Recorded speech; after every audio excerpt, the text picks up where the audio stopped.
Louvado seja o nome do Senhor. Querida igreja, eu queria hoje falar sobre um assunto que os irmãos conhecem muito bem, porque os irmãos estão vivendo isso.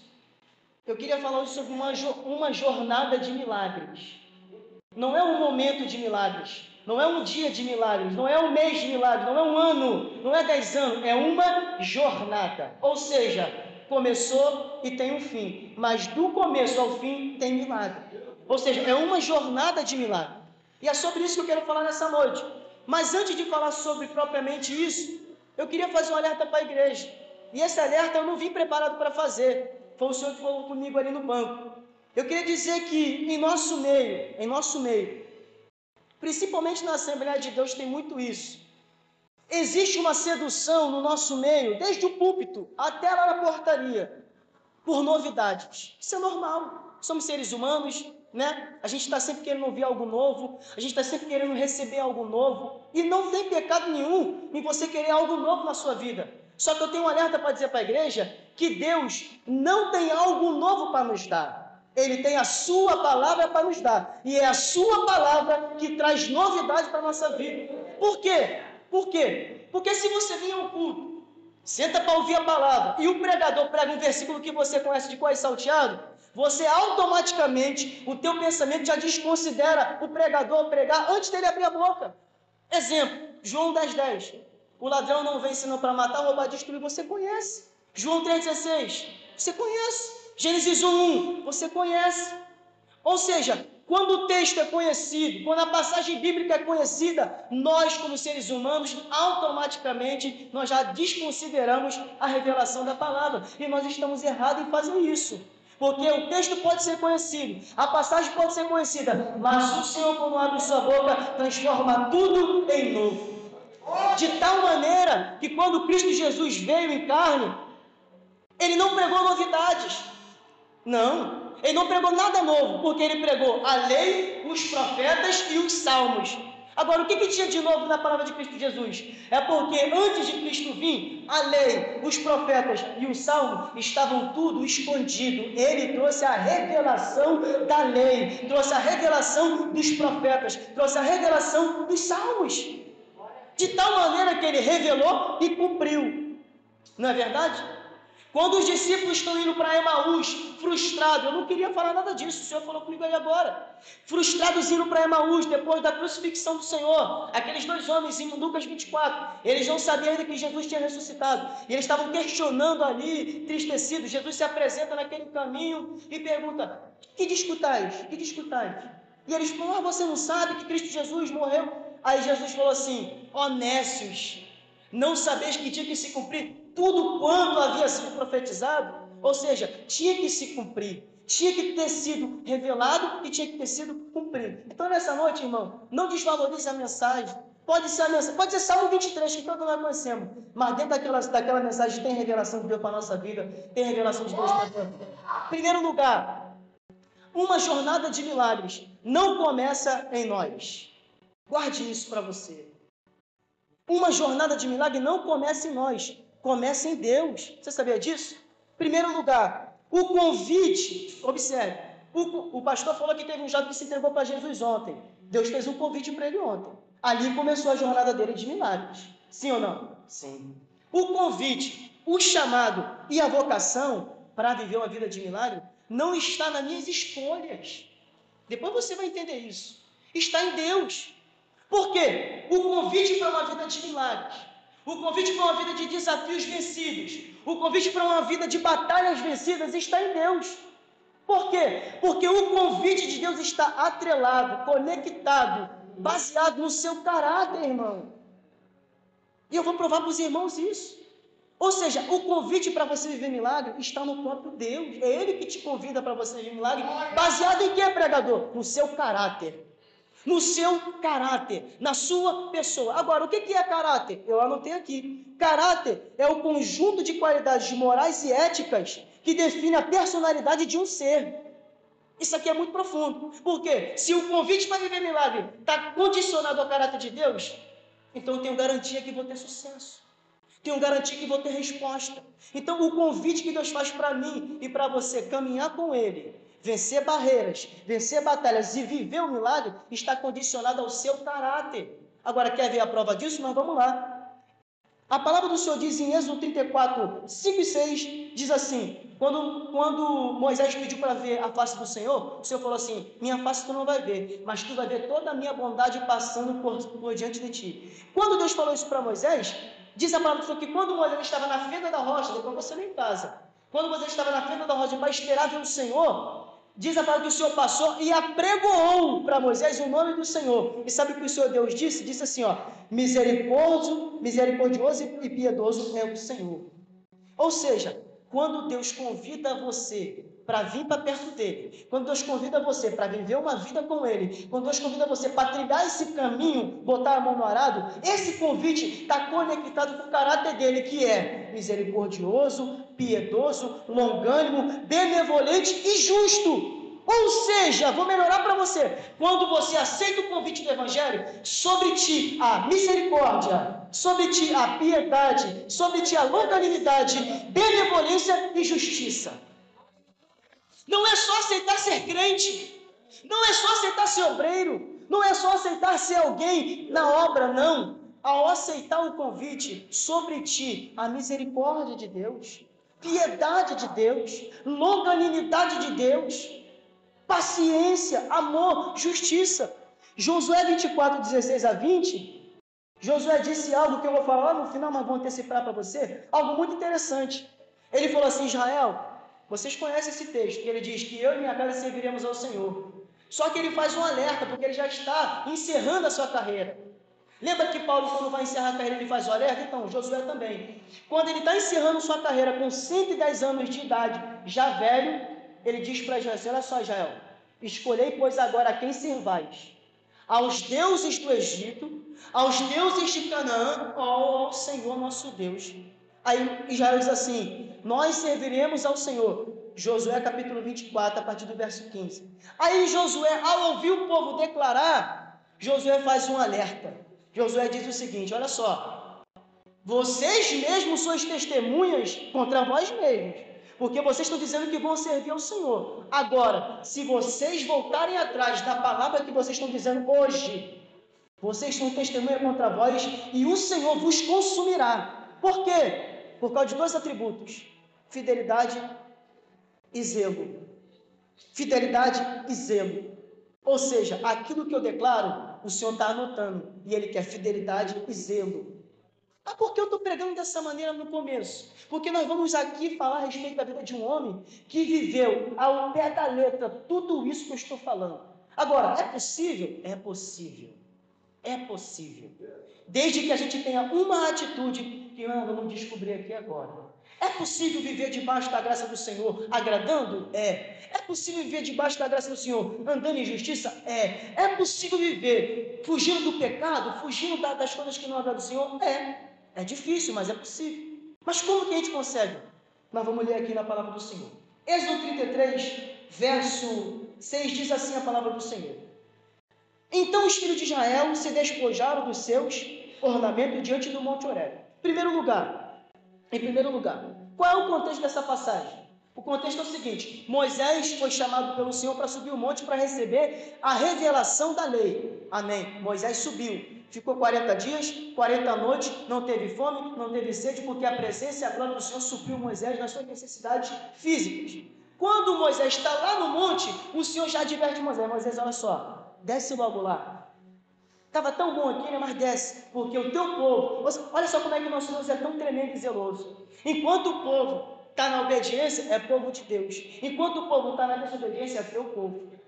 Nosso Deus é assim. Ele não nos rejeita, mas Ele condena as nossas práticas.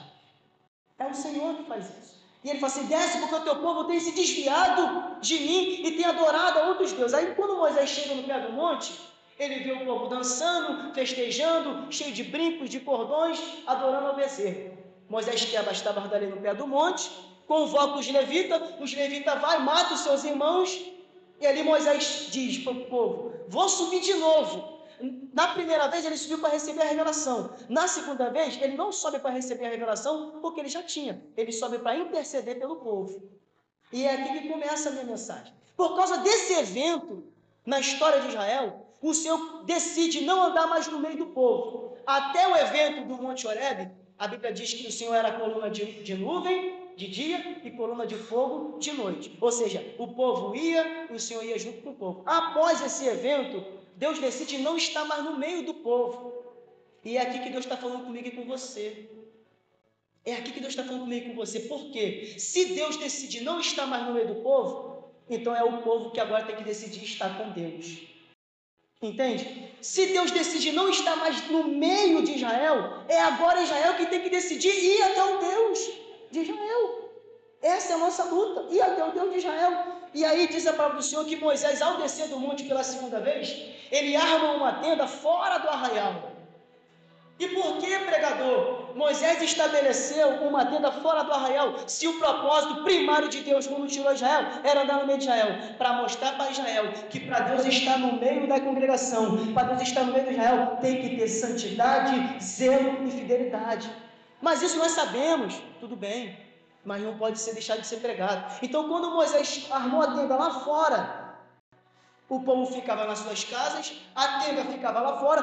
Quando o povo, diz o texto, quando o povo queria consultar a Deus, o que Moisés fazia? Saía do arraial, armava a tenda, entrava na tenda, nós lemos aqui. E quando Moisés, só Moisés, entrava na tenda, a nuvem de glória descia, e o povo via a nuvem de glória, e diz o texto, adorava ao Senhor. Então Moisés armou a tenda, Moisés entrava na tenda, e aí quando Moisés entrava na tenda, como ele tinha legalidade, autoridade, liberdade de entrar na tenda, Deus descia e falava com Moisés, e Moisés transmitia para o povo. Agora olha que coisa interessante, no verso 11 diz assim a palavra do Senhor: e falava o Senhor a Moisés face a face, como qualquer um fala ao seu amigo. Depois que Deus falou, que Deus entregou a revelação, depois tornava ao arraial. O que diz a parte final do verso?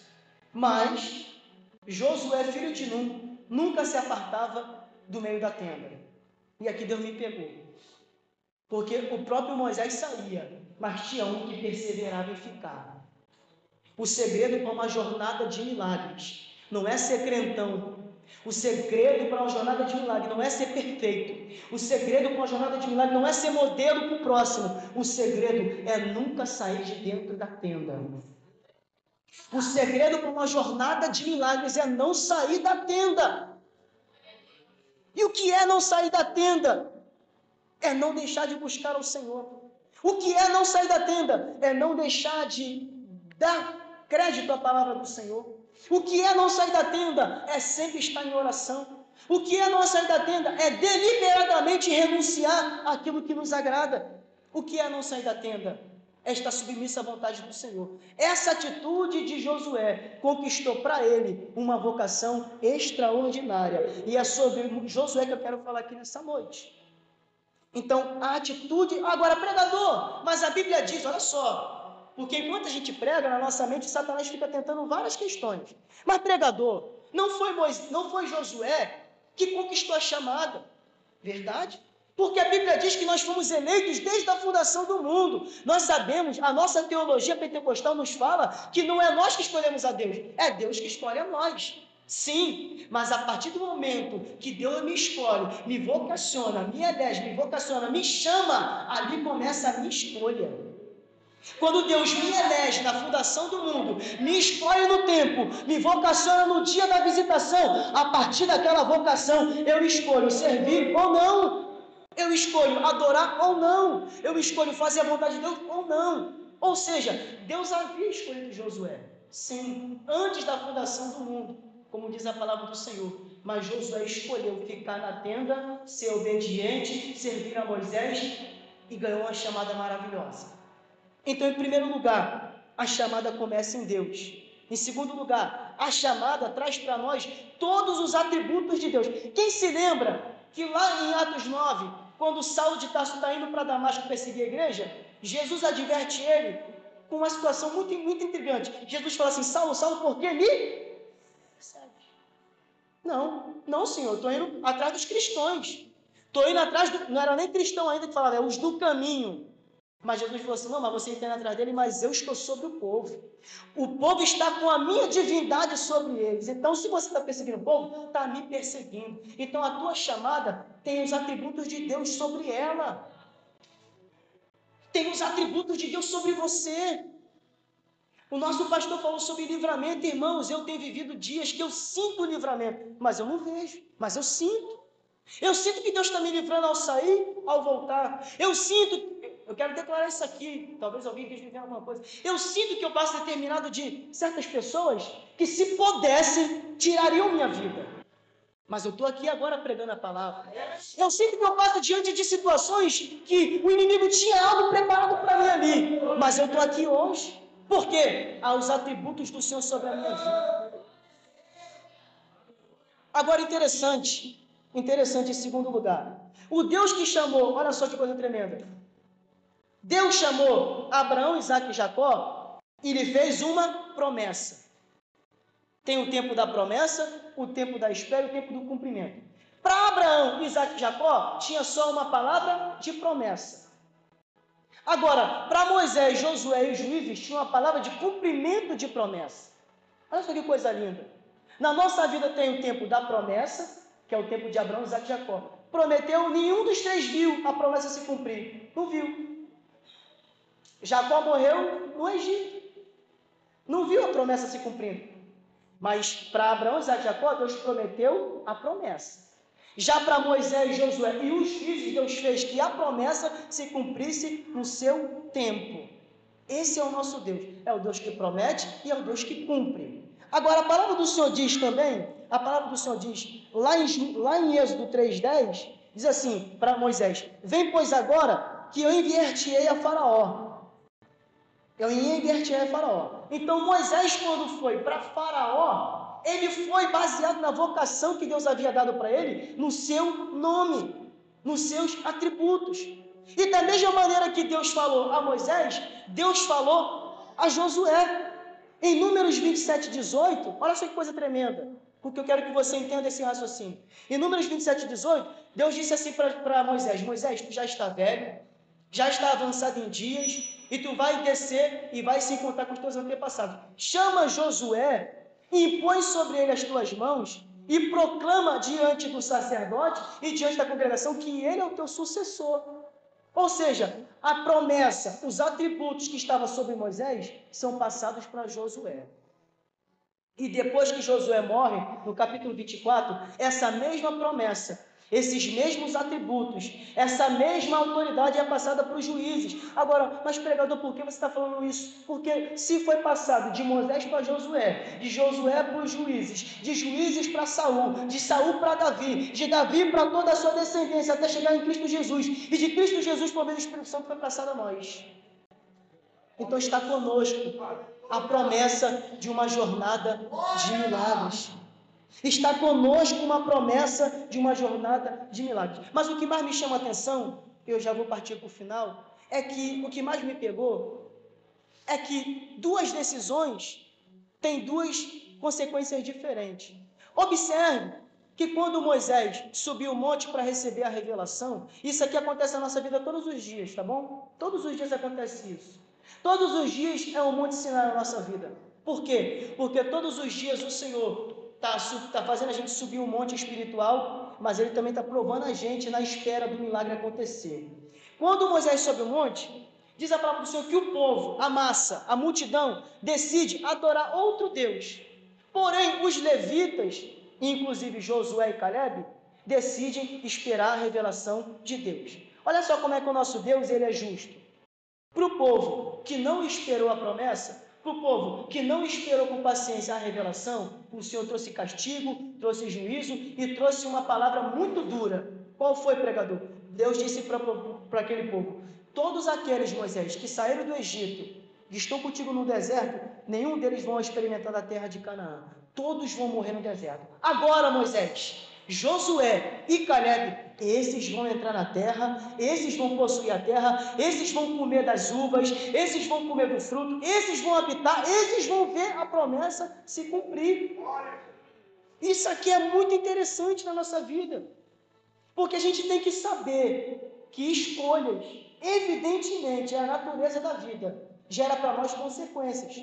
Para aquele que espera, mesmo sendo escarnecido, mesmo sendo zombado, mesmo sendo esquecido, tem uma consequência. Para aquele que não está disposto a esperar, não está disposto a ser escarnecido, não está disposto a pagar o preço, tem outra consequência.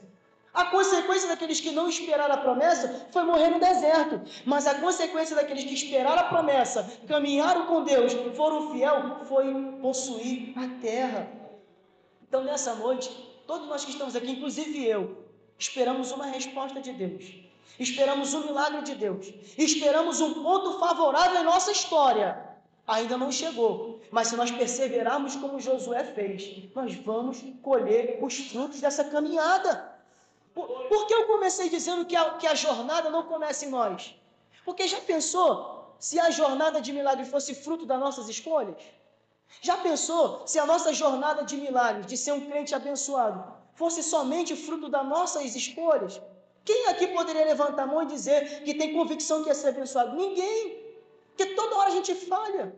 Toda hora a gente peca. Mas o que nos move, nos comove? O que nos alimenta? O que nos fortalece? O que traz combustível para nós? É que Ele prometeu, Ele garantiu, Ele que disse, Ele que falou. E se nós obedecermos, Ele vai cumprir. Para encerrar, o sucesso de Josué foi muito mais do que aquilo que a gente pode ver. E eu anotei aqui quando seu pai estava comigo. Israel teve 3 vocações. Engraçado. A gente pode até ter essas 3 vocações, nem todos. Primeiro, Josué teve a vocação espiritual. O que é a vocação espiritual? Era Josué se colocar diante de Deus e diante do povo e ser fiel, como Moisés foi, em transmitir a lei do Senhor. Então, a primeira vocação de Josué foi a espiritual. Foi por isso que Moisés, antes de morrer, colocou a mão sobre ele e transferiu a mesma vocação. Então, a primeira vocação de Josué foi a espiritual, que é o quê? Transmitir a lei, transmitir os ensinamentos, ser rígido, ser firme, conduzir o povo na lei do Senhor. E como é difícil conduzir um povo na lei de Deus, porque o povo toda hora quer desviar. Toda hora o povo quer ir para a direita e para a esquerda. Então, Josué teve a primeira vocação espiritual. E você quer saber? Ele foi bem sucedido. Ele foi bem sucedido. Porque a palavra do Senhor, olha só que coisa tremenda. A palavra do Senhor diz em Josué 24, 31. Serviu, pois, Israel ao Senhor todos os dias de Josué. Isso aqui é maravilhoso, irmão. Enquanto aquele homem estava vivo, o povo estava fiel. Enquanto aquele homem estava vivo, o povo estava na linha. Enquanto aquele homem estava vivo, o povo estava nos trilhos. Porque Deus honrou a chamada espiritual dele. Deus honrou a sua chamada espiritual. Segunda vocação, a vocação militar.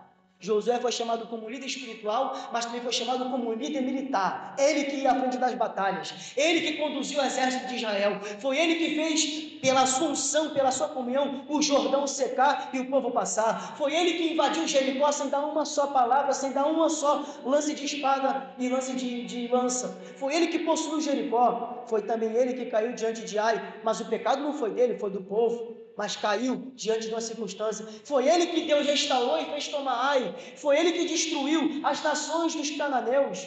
E aqui eu anotei uma coisa maravilhosa. Eu sou apaixonado por isso aqui que eu vou falar aqui agora. Sou apaixonado. Josué foi um homem tão singular. Todos nós somos singulares. A história de ninguém aqui é igual a história do outro. Nós temos pontos singulares com o nosso Deus. Isso é maravilhoso, irmão. Porque a gente olha para a fé de Abraão, a gente olha para a vida devocional de Moisés, a gente olha para a intimidade de Davi, a gente olha para a abnegação e sacrifício de Paulo, a gente se admira. Mas eu e você também temos algo que ninguém teve com Deus. Olha só que coisa interessante. Josué foi um homem tão singular que foi o único homem que a Bíblia diz que orou e Deus parou as leis da física pela oração dele. Josué capítulo 10, versos 12 a 15, diz a palavra do Senhor, que Josué está no vale de Aijalon, lutando com os amorreus.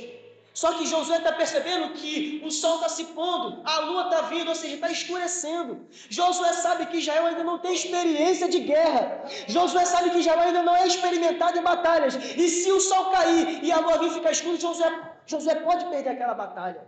O que Josué faz? Lua, para no vale de Aijalon. Sol, se detém em Gibeão. E diz a palavra do Senhor. Olha o que diz a palavra do Senhor, Josué capítulo 10. Josué capítulo 10, versículo 13. Então o sol e a lua parou, até que o povo se vingou dos seus inimigos. O sol, pois, se deteve no meio do céu e não se apressou em pôr-se, quase um dia inteiro. Aí verso 14 diz assim: e não houve dia semelhante a este, nem antes e nem depois, que o Senhor ouviu a voz de um homem. O Senhor ouviu a voz de um homem. O texto é claro dizer que ele era homem, para ninguém falar que ele era melhor que ninguém. Não, ele era homem, mas o Senhor ouviu a voz do homem. E a gente sabe que não foi o sol nem a lua que parou, foi a terra que parou de se movimentar. E a Bíblia diz que o sol não se pôs enquanto Israel não se vingou dos seus inimigos. Só Josué fez essa proeza. Só Deus, através de Josué, fez essa proeza. Josué foi vencedor na sua vida espiritual. Josué foi vencedor na sua vida militar. Agora, o mais lindo e o mais difícil dos três. Josué tinha a vocação, a terceira vocação de Josué era a vocação social. Você sabe que a parte social é difícil. É difícil lidar com o povo. Porque se você der 10 para um e der 8 para outro, o que recebeu 8 vai questionar os dois que ele recebeu a mais. Se você abençoar um pedaço de terra melhor que o que abençoou, o outro vai questionar porque esse pedaço de terra é melhor. Se você abençoar alguém e abençoar no ponto de vista do outro de forma inferior, o outro vai questionar. Mas eu quero te dizer, ainda que distribuir as terras, governar o povo, repartir as heranças foi difícil, nessa área também ele foi bem sucedido. Ele foi bem sucedido espiritualmente em guiar o povo, ele foi bem sucedido militarmente em conduzir o povo com batalhas duras, mas com vitória, e ele foi bem sucedido em dividir as terras para o povo, com justiça, com orientação de Deus. Então o que eu quero dizer aqui para a igreja? A nossa chamada, a nossa vocação, o título é Uma Jornada de Milagres, não está em nós, irmãos, não está, está no Senhor. Ele que nos chamou, Ele que nos vocacionou, eles que nos vocacionou. Eu anotei aqui a palavra do Senhor, eu anotei aqui as referências aqui que Ele nos chamou. Engraçado que Deus sempre fez questão de falar isso. Lá em Isaías 51, está aqui, eu anotei, está aqui na minha Bíblia online, eu vou botar aqui para os irmãos. Isaías 51, olha o que diz a palavra do Senhor. Isaías 51 diz assim: eu chamei a Abraão vosso pai, estando ele ainda só. Deus faz questão de mostrar a condição de Abraão quando ele foi vocacionado. Ou seja, Abraão não foi pai porque ele queria ser pai. Abraão foi pai porque Deus vocacionou ele para ser um pai. E não só o pai das nações.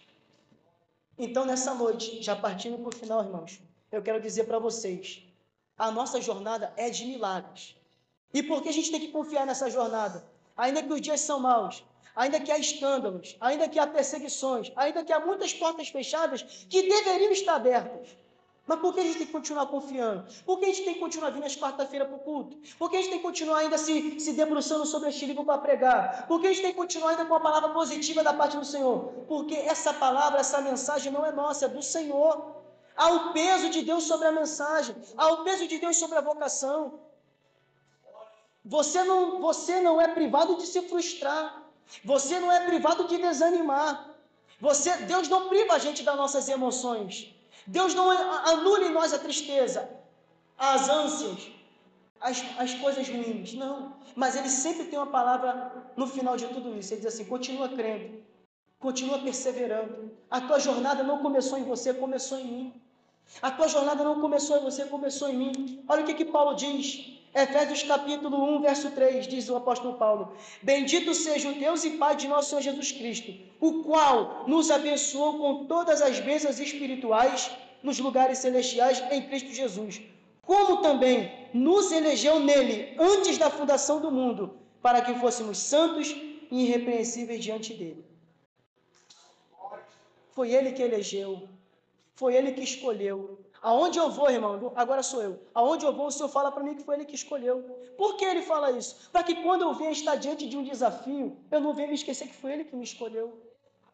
Aonde eu for, ainda que o gigante seja muito grande, ainda que o caminho seja muito apertado, ainda que seja humilhante, eu vou me lembrar que foi Ele que me chamou. Eu não posso desistir. Eu não posso desacreditar. Se coloque de pé.